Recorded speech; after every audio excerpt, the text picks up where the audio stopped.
Amen. So our sermon today, last week we talked about, is your God big enough? Now I got a question.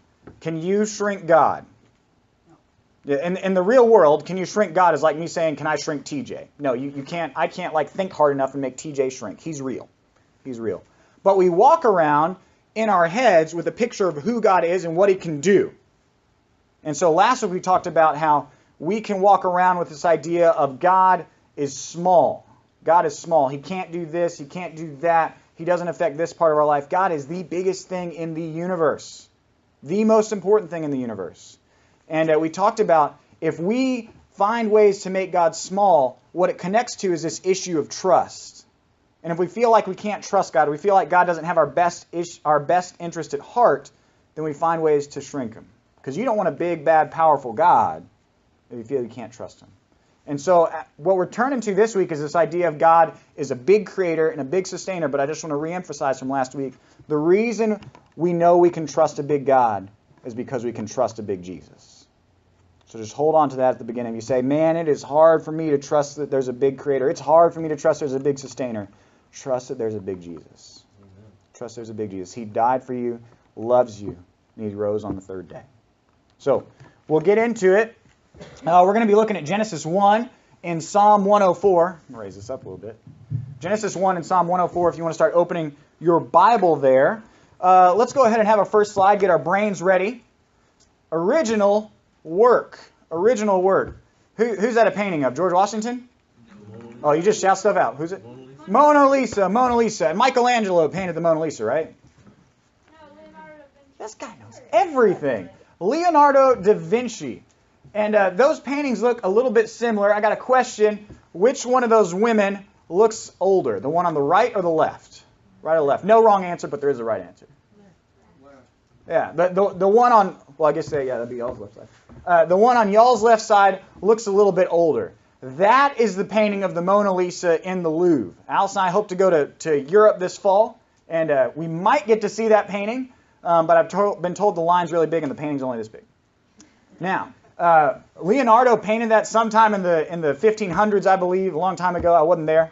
The painting on y'all's right surfaced, I think it was back in 2008 in Singapore. Now, Singapore and Paris? No, it's far away. So there was a question. They said, this looks like the Mona Lisa, looks younger. Let's check it out. Because lots of people have made fakes and copies of the Mona Lisa because it's sort of the most famous painting in the world. And they determined actually the painting on the right of that younger woman is from the same time period. And it has been verified by professionals as from the same time period, from the same style as Leonardo's later Mona Lisa. And so there's a question on, which is the original, which one should be celebrated. And what they all acknowledge, though, is that the one that we have in the museum was the one that Michelangelo said, this is the one I want the world to see. This is the one I want the world to see. What was that? Did I say Michelangelo? Oh, man. Got to get it right. Whenever I read the Bible, that's the important part. But we see whenever we're looking at artwork, is it just the quality of the brushstrokes that matter? Because the Mona Lisa is worth $150 million. Is it because of the quality of the paint? No. Is it because of the quality of the canvas? No. Is it because of the skill and the brushstrokes? Not really. There are people that have copied Leonardo's style, and they believe that they can do it perfectly. It looks like this one on the right side of the screen. If it's a copy, it's done perfectly. The reason it's worth $150 million is because we know it was from the original creator, and the importance is on Leonardo. Created this. This impressive painter that has renown painted this. And that's why it's worth $150 million. If they could magically prove that the one on the left actually isn't really Leonardo, it wouldn't be worth $150 million. It might be worth $15. So the identity of who the creator is influences the value of the creation. Hold on to that thought. We're going to read Genesis 1. Genesis 1, verses 1 through 5. Normally, I get to tell you the backstory of whatever passage we're reading, but we're starting with verse 1. So we'll just read this together. And normally I have you guys stand But we're going to go through this much more methodically, word by word. And I have words underlined. And we're going to just talk about those and how it applies to this question of what is creating. Because we use the word create. Who here created something this week? Some of you are crafty, creative people. Teresa's pretty crafty and creative. I am not. Allison created a peach cobbler yesterday, and now it's gone. Now it's gone. So we use that word. But we're going to read through this and talk about specific words. In the beginning, God created the heavens and the earth. What word do I have underlined in that verse? Created. Created. Let's just get it right out there. You use the word create. You don't use the word create like God does. This word create actually in the Hebrew is only used for God. There are other people who create stuff in Scripture. They create works and fortresses, and they'll actually use the word create, but it's a different word. This is only a God word. And it's so remarkable, and we just skip over it. These are some of the most powerful words written in all of history, and we just read through it so fast.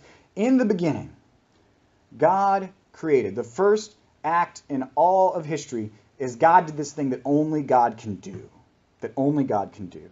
The heavens and the earth. And that doesn't mean heavens like the sky and the earth, the ground. That means all of the universe. All of the universe. The earth was without form and void, and darkness was over the face of the deep, and the Spirit of God was hovering over the face of the waters. What word do I have underlined there? Hovering. What, does anybody have a different word in their Bible than hovering? Moving. Moving. Yeah. Now, does it that word moving or hovering? Oh, well, you got fantastic. Oh, by the way, some people have asked, Pastor, what version of Scripture do you preach from? It's the English Standard Version. I know some people have asked, but that's not important right now. I don't know why I mentioned it. But hovering, does that sound like a violent word? Does that sound like if you're gonna punch your baby brother, do you hover over there? No, you run over there. You charge over there. This word hovering is very important. Very important.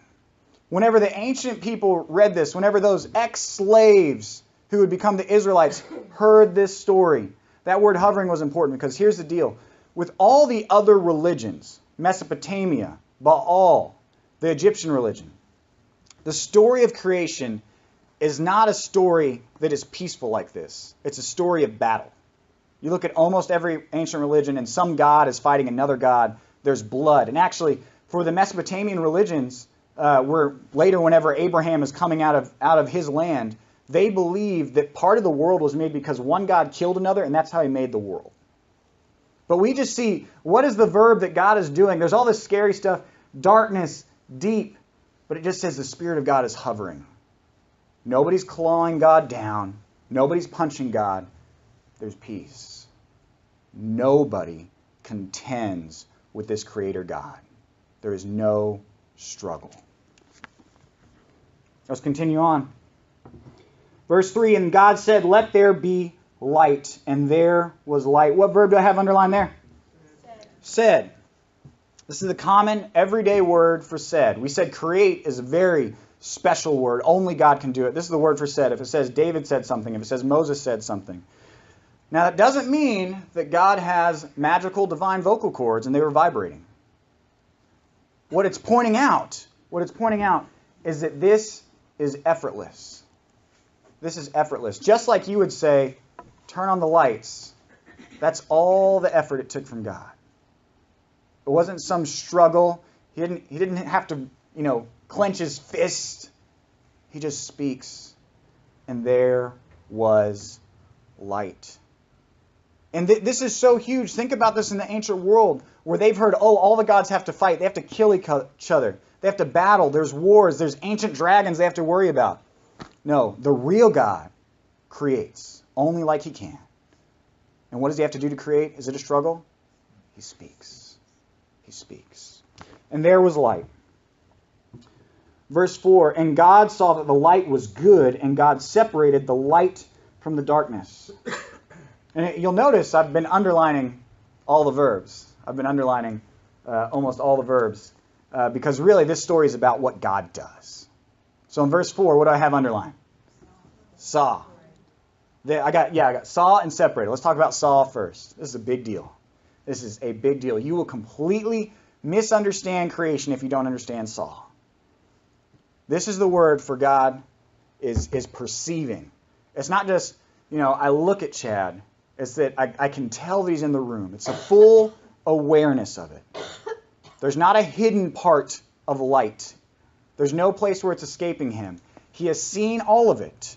He has perceived all of it. And it says that he saw that the light was good. Now this is important. A lot of times we read this verse and we feel like God commanded the light to be good. God didn't command anything. This is so important. You will mess up your view of creation if you get this wrong. Goodness is not about what creation has or what creation must be. God's not saying, light, you have to be good. Goodness is about what God sees. It is about his view of the relationship. God views the light and it is good.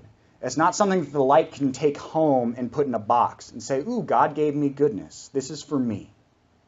It is about the relationship between God and his creation. Without God's perception, the light doesn't have goodness. It is about that relationship with God. So right at the beginning, we see that the quality of good isn't something that creation has like mass. You have mass. If we drop you, you're going to fall to the ground. Without a relationship of God, you can't have goodness. You can't have goodness. And then we have our next underlined word. What is that? Separated. Separated. Now, if we went through all the days, you would see this more and more and more. But there's a lot of religions out there where creation is this thing that is sort of in the mind of God. It's not quite real. If you touch this, you're saying, I'm not touching real stuff. This is an illusion. But we see what we're learning about this God is he makes the divisions. And they are real. There is purpose behind it. There is a plan. And then next, let me read verse 5. This will connect with that idea. God called the light day, and the darkness he called night. And there was evening, there was morning, the first day. What did I underline there? Was. This is huge. This is huge. There are major religions in the world that are based off the idea that either the world isn't real. They're huge religions, millions of people. They believe that the world isn't real, and it's this cycle, and your goal is just to escape from it. What you're looking at isn't real, it doesn't matter. Or they say that what you're looking at in the world is just, it's in the mind of God. It's more about becoming nothing. But we see in verse 5 that God has created the light and the darkness, and he's perceived them, and there's this relationship of goodness. And then for the first time, we see something else in creation does something. It's barely an action. But light and dark exist. They continue on. He doesn't say, okay, let's have day 2, come on. Just like if I was to tell Linda, let's have the next slide. It occurs. They perform the way they were designed. And that means that what we're looking at in history really matters. Which will be really important whenever we get to Jesus. Because what he does in history really matters. So we see this view of creation. We could go all the way through this beautiful story and account of creating. But what we see is that God does this, God does this, God does this. Only God can do it. And it's only in relationship with God that the light and the dark continue their existence. It's only in relationship with God that they are good. So let's review what we need to see on what creating is. Let's go to our next slide and walk through these. Make sure we reiterate them. Only God can create. You can create a cobbler. You can create a baseball team. You can't create like God creates. It is something only God can do. Only God can speak creation into existence. And then we have nothing contends with God. There are a lot of religions out there that have lots of gods. They have lots of fights. They're worried that a good God's going to lose or a bad God's going to win. We don't have that. There's one God, one creator. God's perception is everything. And That's so vital for us once we start talking about redemption. Whose opinion of the world is the most important? The Creator. Just like Leonardo's opinion of the Mona Lisa was the most important. Why did he hide one of those paintings and not the other? One of them was the one he wanted. One of them was the one he wanted. Creation is real, really precious. Now, I don't think here in Bateman, Texas, that too many of you guys are struggling with the question of, is the world real? Maybe you are. But as you go into the world and encounter other religions that say, oh, it's all in your head, or it's a cycle you need to get out of, it doesn't exist, it doesn't matter, it's not true. If God made it, it matters. It matters. It's precious. And here's the deal. If we shrink our view of the Creator, we end up with a worthless creation. If you look at the Mona Lisa and say, those brushstrokes, great. That paint, great. But you know what? Leonardo was just so-so. Just so-so. Are you going to pay $150 million for the Mona Lisa? No. It's the value of the Creator that gives value to the creation. It's the value of the Creator that gives value to the creation. So we need a God who is a big, powerful, mighty, only God can do kind of creator. But that's okay. You know, that most people in America can get behind a big creator God. If you poll people, they still have a majority of Americans believe there is a creator. And they may have different stuff once they get there. But then there's a question. Great, God created. He turned on the light switch. Then what? Let's go to our next slide. Like clockwork. Can you guys see that too much? What is that a picture of? Are those pizzas? We see gears. It's a little small. You can't read the reading there, but it says, made in the year of our Lord, 1854. And what that is that's in a big clock tower in London. What's the name of the big clock tower in London? This guy goes, what is it? Yes. You guys are great. You're learning all your European history stuff today. Now, the big clock tower in London, I actually learned, is now called Queen Elizabeth Tower because she had her 60th year of reign, but I'll still call it Big Ben. But the Big Ben, it's a big clock. It was built to be a testament to the precision of sort of the English Empire, the Commonwealth, and I learned it has a 13-foot long pendulum. So I don't know, about the height of this ceiling. It is powered by weights that weigh 5 tons. Because the way it works is the pendulum swings, weights go down a little bit, pendulum swings, weights go down a little bit. It is very precise. They only have to adjust it like once a year, a couple seconds. And some people look at the world, they're like, great, God created, awesome. But now it's a clock. And I got a question. How often do you think they wind this clock? Big Ben, one of the biggest clocks in the world. How often do you think they wind it? Let's take a guess. You got to say stuff. We're never leaving. Once a year. Once a year? I was amazed. This is human precision. They wind it about 3 times a week. Even our biggest, best clocks still need intervention. They still need the Creator to come by, do some stuff. So where are we going with that? You know, God's a big creator, but there's this question. Is God gone? Has He abandoned? And we get to this word, sustaining. Let's go to our next slide. This is Psalm 104. I love Psalm 104. It's probably my most favorite psalm.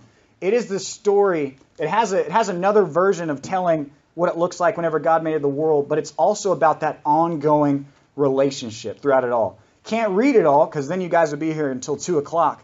But we're going to go through some of these verses and once again talk about these words. So Psalm 104. Let's get over there. And we're going to start in verse 10. We're going to do 10 through 13, and then we're going to skip to sort of the summary at the end. And just like before, we're going to read through it, and we'll talk about the underlined words. This is verse 10, Psalm 104.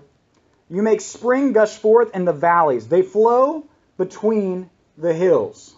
And actually, that first word, valleys, we're going to hold on to that for a second, just for a second as we keep going. Verse 11. But what he's talking about there is water. How many of you are really happy we got rain? Really happy we got rain. Yeah. And these people that David's writing to, they have pastures, they have flocks. You live or die if there's rain. Verse 11. They give drink to every beast of the field. The wild donkeys quench their thirst. The wild donkeys. So let's start with that word. I underline in verse 11. What's the first word? give. That word give isn't give a birthday present. It's this idea of bringing to water or giving something good.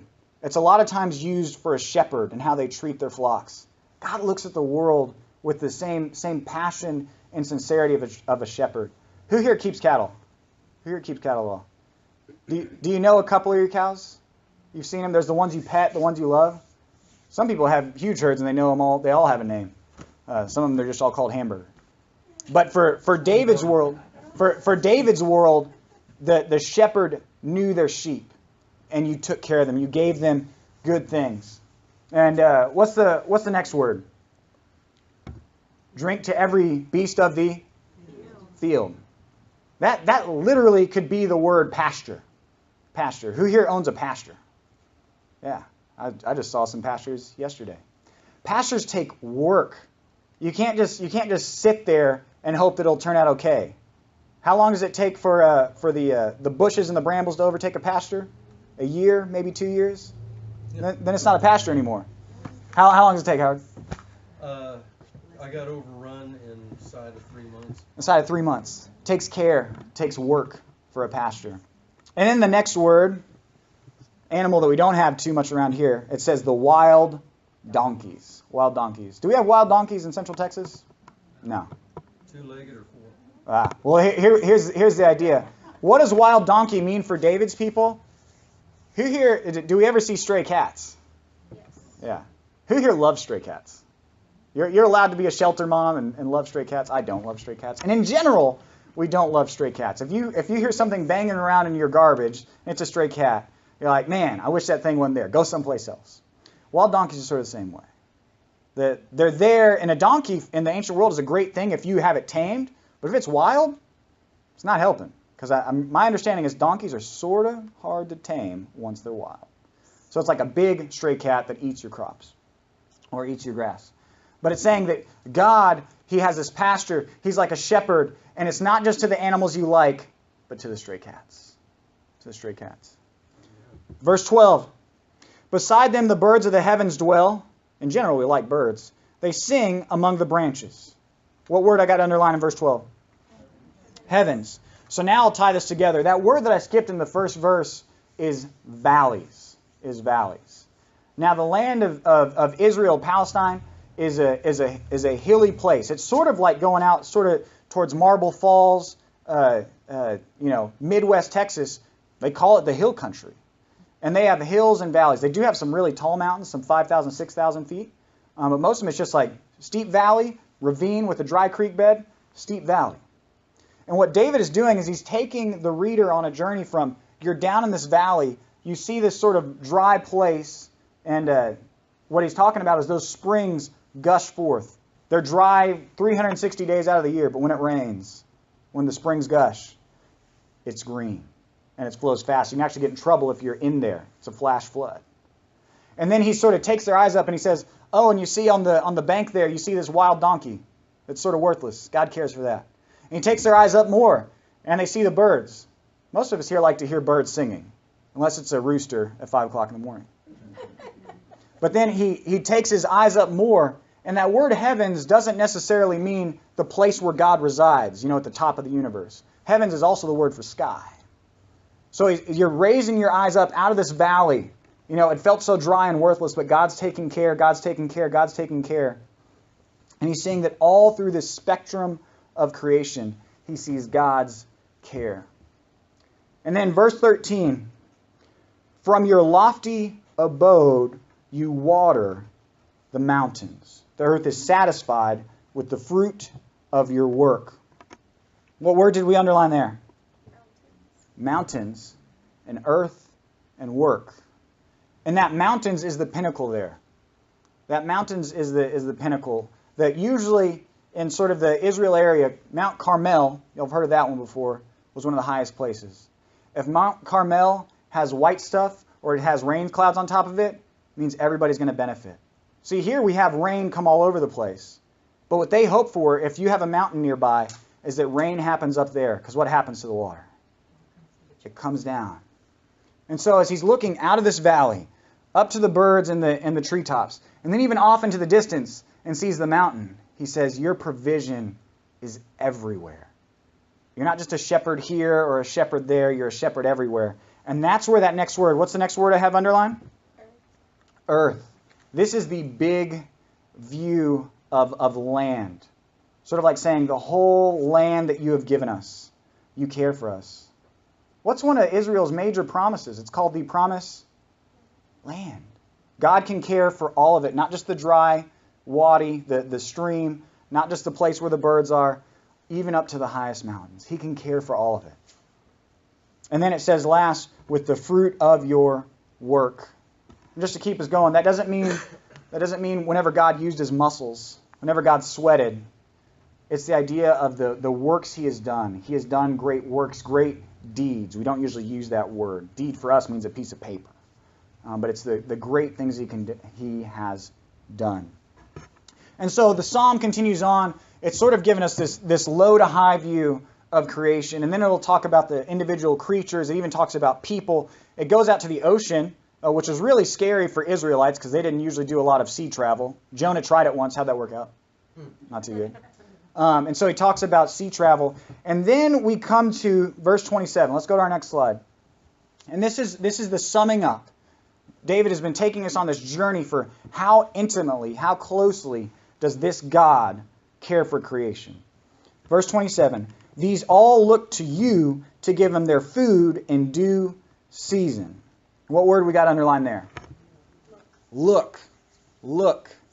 And in one sense, that is looking to God. You know, they may look to the Temple Mount and say, God, you going to do anything? But who here has a parent? You're supposed to take your kids somewhere. I might have seen this week. You're supposed to take your kids somewhere, and they're standing at the door, and they're looking to you. Mom, is it time to go? Are you ready yet? And it's not just this idea of I'm looking at you with my eyes, but I'm hoping and waiting on you. Creation hopes and waits on God. Man, if it doesn't rain for 70 days, we're waiting on God. We are desiring that God does something. When you give it to them, verse 28, they gather it up. When you open your hands, they are filled with good. Well, hold on a second. Verse 27 was about give them their food in due season. When you give it to them, which should still be talking about the food, they gather it up. When you open your hand, they are filled with good. What should it say? In verse 28, you are filled with good. It should say food. David, we're talking about food. Okay, we talked about how you send rain. Now we're talking about how you give food. These all look to you to give them food in their due season. When you give it to them, they gather it up. When you open your hand, they are filled with good. Should say food. Why did David say things? Why? Blessings. Yeah. In James, it says, every good and perfect gift comes from above, from the Father of heavenly lights. David is pointing out that even creation, even the land, needs more than just the physical. It needs a God who is real and provides all good things. All good things. And so now he turns to the spiritual. It's not just God sends wet stuff and he sends grain. It's the entirety of what creation needs. Because remember, where does goodness come from? Is goodness like mass? No, it's about a relationship with God. So only God can give good things. Verse 29, when you hide your face, they are dismayed. When you take away their breath, they die. What word do we have underlined there? Dismayed. Little truth time. We don't use the word dismayed too much, but there is a kind of film that has a word sort of like that. We have the idea of like a horror movie. Does a horror movie make you feel good? No? No. I'm not going to ask who's watched a horror movie recently. But horror, when you hide your face, they are horrified. See, David has it in the right perspective. We don't get goodness and get to hide from God. When God turns his face, they're horrified. The source of goodness has turned away. When you take away their breath, they die and return to their dust. And David's picking up on something from a little bit later on in Genesis. God creates Adam and Eve and breathes life into them. What's the source material? Is it aluminum? It's dirt, dust. God breathes life into places where there was none and takes it away and they die. And that's not God's fault. God created a good creation and then it broke. We'll talk more about that next week. But with that means that He doesn't contend with life. He doesn't contend with rebellion forever. There is justice and there is redemption. We're going to get to that next week. And actually, David starts to get to that a little bit. When you send forth your Spirit, they are created. Which part of God is that creation in Genesis 1? Which one's hovering? Spirit of God. When God sends forth His Spirit, they are created. I got that word created underlined. That's the same word as Genesis 1. This is something only God can do. This is something only God can do. Now, it is true. Who here has had a cow, or a what do you call it? A cow birth a calf. We've had a goat make a baby goat. Would that be a kid? Some of you kids out there? Now, yes, life does produce other life. There's generations of it. But the previous one dies. David is connecting with something deep. Something deep. That, okay, God, it's broken. They're going to dust. But if creation's going to happen, it's going to come from you. It's going to come from you. And that's where he gets to the end of this verse. And you renew the face of the ground. David knows Messiah is coming. David knows that God can have new creation, that he can do new things.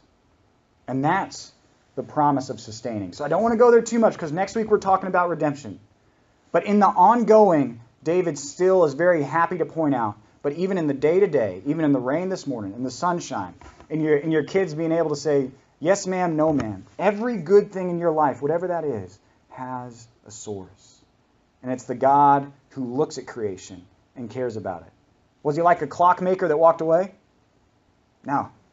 He's not just coming and winding 3 days a week. He's there in every bit of it. Everybody breathe in. Your breath is from God. Your breath is from God. Let's make sure we review. Next slide. God provides all for all. You don't get to say, this good thing was from God and this good thing was from me. It's got a source. Now, we're still invited to be part of God's ministry in the world. We'll talk about that in a second. But it also means for all. You can't say, man, I wish God only gave bad things to stray cats. I'm terribly allergic to cats. Who else is allergic? Cats. God takes care of even the wild donkeys, even the animals, or even people. That boss, that coworker that you don't like. God is their daily provision. Life is a gift, not a cycle. Life comes from God relating and connecting to you. And this is so important because there are big religions that say it's about death and rebirth and death and rebirth. And that doesn't mean that an animal eats another animal. It means that you're sort of this spiritual being that's stuck and you're trying to escape. No, it is from God as a gift. And it's not an inherent quality. We can't tell God or creation, I'm eternal, I'm immortal. No, it's your connection to your Creator that gives you life. He takes away the breath and they die. And we can know comfortably. Who here has heard the word idolatry? Idolatry is whenever you mess up the sentence. We know from Psalm 104, because it answers the question, did God walk away? And it's a resounding no. He's taking care of all of it. We know that God is in nature. And I don't mean like some pagan deity. I mean, whenever you look at the world, whenever I look at Chad, whenever I look at a tree, whenever I look at the grass, God is taking care of it. He cares more than I ever could. But if we mess up this sentence, there are a lot of people that say, God is nature. They say, oh, I'm going to go be with God. I'm going to go worship God. Some sort of mystical union with nature. And you can mess that up. But we don't have to be scared if we say, man, I feel like I want to go off and pray and I want to be outside. There's nothing pagan about that. Jesus did it for 40 days. It's okay to be in nature. And here's what happens. If we have a small sustainer, if we say, no, God really walked away, He's really not taking care of it day to day, we end up lonely. We end up with a lonely creation. We're on our own. We're on our own. But is that true? No. It sort of says God so loved the world that he sent his only son. A deadbeat God doesn't do that. A God who's involved and who cares does that. So let's sum it all up. Let's put it back into the context of, are you shrinking your God? Last slide. There's two things I want us to challenge ourselves with. Remember we said that, obviously, I'm saying that having a God that's a big creator gives creation great value. That's a good thing. Why would we ever want to shrink God? And there could be lots of reasons that you want to shrink God, but I think here's a big one. What is, at the end of Genesis 1, God says, and you will have dominion, or you will have stewardship. And what is Adam and Eve's first job? Give you a hint, it's on the screen. Gardener. Who here likes to garden? Who here hates to garden? It's okay, I don't like gardening. I'm terrible at it, and I let Allison do it. But there's this bigger idea. I'm not saying that you have to go plant tomatoes. But God's design, remember God had a design for the light and the dark? God's plan is that humans would be part of this dominion, this stewardship thing. So, are you looking at the world and in the relationships that you have, or even in the way that you treat your own land? Some of you guys have land here. Are you treating this as this thing that I control and I do what I want with it? Or like a good gardener, are you saying, how can I make this grow? How can I make this flourish? We do this a lot with people. We use them as tools and things that we can use. But God is giving them their every breath. And you're to be a gardener. And then, so we say, well, I need a small creator so I can make this part of creation less valuable. So I don't have to be as good of a gardener with it. So I don't have to care for it. If the creator's small, then that creation is not that important. And then on sustaining, we look out at the world. You would be a fool to say, oh, I wish that God cared for creation less. I wish he gave us less rain. I wish that he gave us less sunlight. That'd be pretty terrible. That'd be a terrible place to live. So why would we ever shrink God in that way? Why would we ever say, God, I don't want you to sustain the world? You're really distant. And I think one of the reasons, there could be others. I don't know all of your thoughts or everything going on. But I think one of the reasons is we look at part of the world. We look at our spouse. We look at our kids. We look at our careers. And we say, okay, God, you can keep the wild donkeys alive. You can give them their breath. But this relationship is mine. The good things come from me. I am in control. Because if God's given every breath, and we're trying to be control freaks about it, then we gotta have God back off. Create some space. I know that you send the rains. I know that you care for creation. You're like a shepherd. The world is your pasture. But you know what? My career is mine. I worked hard for it. And so we shrink God the sustainer. Not saying it's a good idea, but I think that's one of the ways we get there. And so we see if we have a small creator, if we have a small sustainer, it makes it harder to have faith and trust in a big God because we have made him small.